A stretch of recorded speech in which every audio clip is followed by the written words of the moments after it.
And I have with me here today as a special guest for an interview here on the RTI podcast, Emily Giambalvo. She covers Maryland athletics for the Washington Post. She's a sports writer for the Washington Post, so I want to bring her on to discuss Kasim Hill, who is a transfer quarterback who was just added to Tennessee's roster. So, Emily, thank you so much for joining the podcast this week. I appreciate it.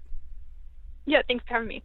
Absolutely. So, a few questions here about Kasim. I will admit I didn't really, watch a ton of Maryland football over the past couple years, so I knew the name just because I remember seeing him highlights and stuff from when he played against Texas, actually in 2018. He looked, fairly good against Texas in that game. So I remember his name, and I remember seeing when he suffered, the season-ending injury this year. I didn't know he had a season-ending injury as a freshman as well, but I imagine a lot of Vol fans are kind of in the same shoes as me. They probably don't follow a whole lot of Maryland athletics and Maryland football. So I'm very curious, from you getting to cover him these past two seasons and getting to cover Maryland football. Just before I get into some deeper questions here, just off of kind of baseline observations, what kind of player and what were your kind of impressions of Kasim Hill in his 2 years at Maryland? Yeah, I mean he's a smart player. I enjoyed covering him just from as a person. I think he had trouble with just passing accuracy. You never want to put so much on one player, but it did feel like last year Maryland was a quarterback away from winning a few more games. So Maryland had a great run game, but just could never get much going passing wise. But that Texas game he was great in, and then he had this other good game against Illinois, which didn't have a good defense. But there were a handful of games where really just couldn't do much of anything passing wise, and it kind of hindered the whole offense. And then the injuries will be really interesting in terms of how he's able to get back. He's now torn both ACLs, which won't be easy, but I also think it'll be good for him to have some stability in the program down there to recover, and then to step in next year and kind of see what he can do in the quarterback room. But yeah, no, and he has starting experience as a power quarterback, but just didn't have tons of success passing. Yeah, I do think this redshirt year for him at Tennessee is going to be very beneficial to him because, as you said, he's not just had one kind of major injury. He's had two now in his career, and in two straight years. He hasn't, it's been kind of, that's brutal for a guy to go through. And kind of in that same vein, I was going to bring it up a little later on, but you already mentioned it, so I'm going to go ahead and ask you now. He suffered you said ACL tear in his freshman year. I saw he filled in the opening game of the season for Maryland, and then he ended up leading the Terps to a victory over Texas. It seems like he's had some good success against Texas, it seems like, but he did that, and then he started the next game, and then the next game he started again, and then it's when he tore his ACL. Obviously, he came back last year and started the first 10 games of the season for Maryland before sustaining another injury. Do you think the injury he had his freshman year, do you think that kind of played into his inconsistency and his lower accuracy numbers as a sophomore, or was it maybe more of the system? Do you think his injury really affected him and maybe he was rushed back a little bit? It could. I think players, as we know, are never willing to really admit that in the moment. So that's not something that he necessarily talked about last year. But so often with ACLs, you hear the guys in year two kind of backtrack and say, well, I wasn't quite 100%, because it is one of those injuries that a lot of times takes almost a full additional season to get back from. So, I'm sure that could have played a role. He's not that much of a running quarterback at all. So it's maybe a little harder to attribute the knee issues to his performance, because a lot of it was passing accuracy. But that said, it's all a confidence game. It's all how comfortable do you feel out there. And then he's been in multiple offensive systems. Maryland has had tons of staff turnover.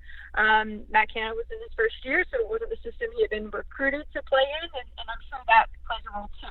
Whereas with him picking Tennessee, I don't know a ton about Tennessee's system, but I imagine Kasim thought about what he was stepping into, thought it was a good fit, and decided to go with it. So I think he'll benefit a lot just from, taking this year to get better, learn the system, and then being able to, hopefully have some stability going into year two there. I want to ask a little bit about Maryland's offensive system. You mentioned that, it seems like at times maybe that they were a quarterback away from winning a few more games. And looking at the numbers from last year, it seems like they had a really good running game. But I also noticed, just looking at Kasim's game logs and stuff from last year, that I mean, he didn't throw a whole lot. Was that the offense designed around, let's be a very run heavy offense, or was it just maybe the offensive staff didn't trust Kasim? I'm curious if it was more just of offensive scheme situation, or maybe hesitancy on Kasim's part or in the offensive staff's part. No, that's a really good question. I think it's hard to know for sure, but I don't think Kasim necessarily did anything to make an offensive coordinator say, hey, let's throw the ball. When in doubt, throw the ball. At Maryland, it was very much a when in doubt, run the ball. And that was, I think, a product of just not being able to establish a pass game. And Texas was great. He was really great. But then you look at the game logs, and it's like, he had 3 games where he had double digits in completions. It's just like, that's not a pass game. That's not an effective pass game. It wasn't something I think Maryland felt like it could lean on, like when in doubt. Maryland does have a lot of talent at running back, so maybe that was limiting what he was able to do a little bit. But at the end of the day, just I never got the sense that the pass game was something the staff really felt comfortable with. Yeah, what you mentioned, I was looking at, like you said, his game logs, and he had a really good game against Texas and a really good game against Illinois. I mean, he had multiple games where he had under 50% completion percentage, and it wasn't like he was doing that against, Ohio States and Michigans and things like that. He didn't have a great game against Michigan, but he was doing it against teams like Temple and Indiana and a Michigan State team this past year that, wasn't what Michigan State has been before. So he wasn't, it was some brutal games against, not great competition. I'm curious too to kind of, I guess, build off the question of the offensive system. Looking at his numbers, I mean, he didn't have a good completion percentage. It was below 50% last year. But if you look at what he did from a touchdown to interception ratio, both last year and as a true freshman, I mean, he had 9 touchdowns to 4 picks last year, and I think his career total is 11 touchdowns to 4 picks.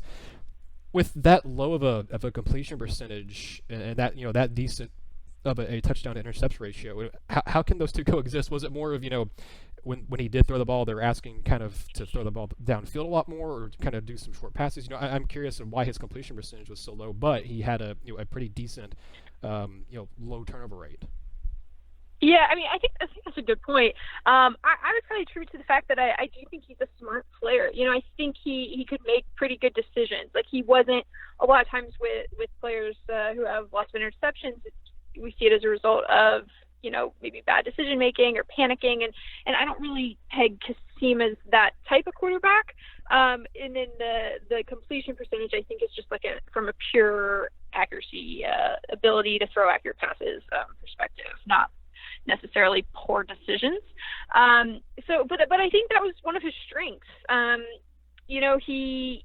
He didn't turn the ball over, and that was something like Maryland had a great turnover margin because the defense was pretty good in that regard too. And I think that was maybe Kasim's one of his best assets at Maryland was he didn't really lose games for Maryland. I guess it felt like had he been better, maybe they could have stayed in games. Maybe they could have had a more functional offense at times, but it wasn't like he was making horrible decisions that were kind of taking Maryland out of it. So I think that speaks to kind of who he is and what he can be as a player. Gotcha. To kind of stay in the same vein, or go back a little bit to his injuries and stuff that we were talking about a little earlier. With him having, the 2 injuries in 2 years, both one as a freshman, one as a sophomore, should Vol fans be concerned maybe about him having maybe just a knack for picking up injuries? Or was it more of a, those are just kind of freak accidents? I mean, ACL tears, they're interesting. My staff writer and I, Ben McKee, were talking in our podcast earlier this week, on Thursday, the day that it was announced that Kasim was on Tennessee's roster. You look at the Porter family and from Missouri basketball. I mean, their whole family has had just a weird rash of ACL injuries from the sons to the daughter. I mean, they've all had it, but sometimes it's a freak accident. Sometimes a guy rolls up on your leg. Sometimes you get tackled the wrong way. So should Vol fans be a little concerned about Kasim's injury history, or is it something that you think is just kind of it just has happened and it's been very bad luck? Oh man, yeah. I mean, that's kind of asking me to put it on a doctor hat. I don't know how That's true. good I can do it, but I mean, I think anyone, no matter who you are, no matter what the circumstances are, ACLs are scary. I mean, that's a scary injury. It's something that the recovery process is really long. It takes a long time to get confidence and to be back to the player you were. So I think the answer is yes. Like, you're always you're always going to be concerned. I was thinking about this, just thinking about Kasim. I can't even decide. Do we think it's worse to have the same knee, because then you're like, okay, is something wrong? Is it going to happen again with that knee? Is it worse to have both knees, because now both knees, could be susceptible or could have issues? I mean, I don't know what the answer to that question is, but I would be concerned just from how he's able to get confidence back. I mean, how do you go back out there when this has happened 2 years in a row? But I mean, I think one of the big things I keep coming back to is, like I saw, he's a walk-on, and I think, maybe he's not going to become a star Power 5 quarterback, but as a walk-on, like, it's a pretty good get, so it's like that. I feel like we have to look at it through that lens. And I don't know a ton about Tennessee's situation, but you're bringing him in as someone who maybe will be able to help that quarterback room, and I think he can do that. So from that perspective, good for Tennessee. I don't think it will hurt to have him around, and you take a chance on someone who maybe hasn't been in a situation where he was able to thrive, and maybe he does. Maybe he comes back and can do it, and if not, at least he got a second chance, and at least Tennessee was possibly going to be able to reap the benefit. But I think it's worrisome, the issues, but he does have a full year now, and hopefully can use that time to get back. Yeah, I definitely think his addition is really going to help Tennessee's quarterback room next year, because obviously he's going to have to sit out this year. But I think they needed, whether or not their starting quarterback of this year, Jarrett Garantano, whether he goes pro or not after this season, they needed an experienced guy to come in, because behind him they have this year they have a redshirt true freshman a redshirt freshman and a true freshman, and they're bringing in a high 4-star guy next year. So they're going to have still a lot of inexperience in that quarterback room next year, regardless of what happens with their starter. So I think bringing in Kasim is a good move all around, and I think it was a good move for him to, maybe get a fresh start. And that kind of leads me to this question here about, when he put his name into the transfer portal in February earlier this year, was it because he more or less, kind of saw the writing on the wall with the new coaching staff coming in? Was there any hard feelings there? Or was it just more, like I said, that he, he's had the injury issues. He saw that maybe they have other guys in that room who could compete for playing time, and maybe he wasn't going to be able to come back this year and be ready to go. I'm curious, what was the reasoning behind him putting his name in the portal? Yeah, I mean, I don't know. I haven't talked to him since then, but my guess would be maybe a fresh start. Seems really attractive. When Loxley came in, the first thing he did was start to pursue quarterback grad transfers, and I think that says something about where he sees the current players fitting in. It worked out really well with him having to rehab a year anyway. I think it was obvious he wouldn't be healthy enough to start the next year, just the timeline we normally see with ACLs. So it kind of seemed like, okay, you're going to have to sit out transfer, but you're going to probably be sitting out that year anyway, even if you stay. So I think it made a lot of sense. And I mean, obviously he thought it did too.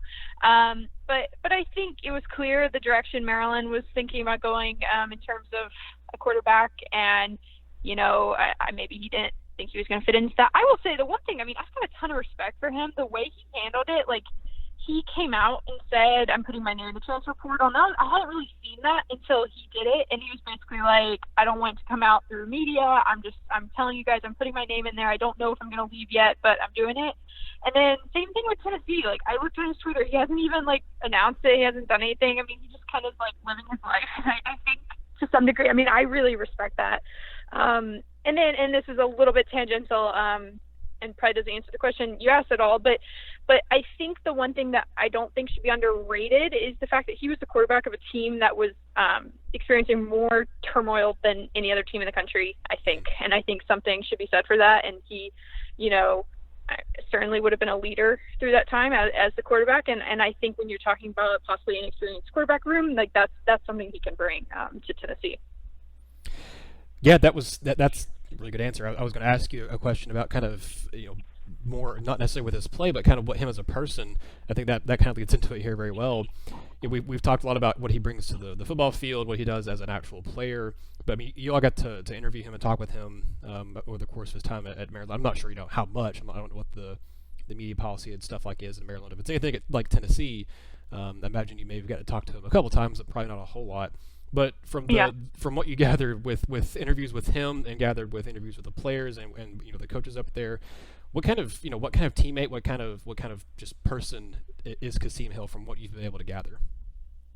Yeah, I mean, I think he was someone who was well respected on the team and a team that was going through something really difficult. I'm just kind of on principle. I always try not to make assumptions based on people from talking to them for 10 minutes every few weeks. But I did do a story last year. He has a sister who has Down syndrome, who he's really close to, which is one reason I was a little surprised to see him transfer somewhere that's far away. And I spent some time with his family and just kind of seeing the way he interacts with her. And like, that was really eye-opening to me. I think, I have a lot of respect for kind of who he is as a person. And I think he's grounded. I think he has, kind of strong values and things like, I mean, the best we can tell from the outside looking in. But I do think he was well respected and is someone who, regardless of if he becomes the starter, I think he can positively impact the team. Well, I mean, that about answers all my questions. I think that was a very good feel of what kind of person and player Kasim is. And I agree with you. I think that, the redshirt year is probably best for him. I think he needs that to kind of, get healthy and get his body reacclimated to just all the injuries he's done. And he seems, by all accounts, to be, a good kid, potentially good player as well. And I think Tennessee is. I think they're very happy to have him. Obviously, the staff wants him. They pursued him and brought him on here. And I wish the best for him as well. But Emily, if any of you our listeners here, any other Vol fans, want to pay attention and keep up with things you're covering, keep up with anything else in Maryland, football, basketball, anything else is going on, where can they follow you? Where can they find your work? So I work at the Washington Post, which is just WashingtonPost.com, and then I am on Twitter at Emily Giam, the first four letters of my last name, which is Giam. Awesome. Well, I appreciate you so much for coming on the podcast this week and telling us a little bit about Kasim Hill. Yep, no problem.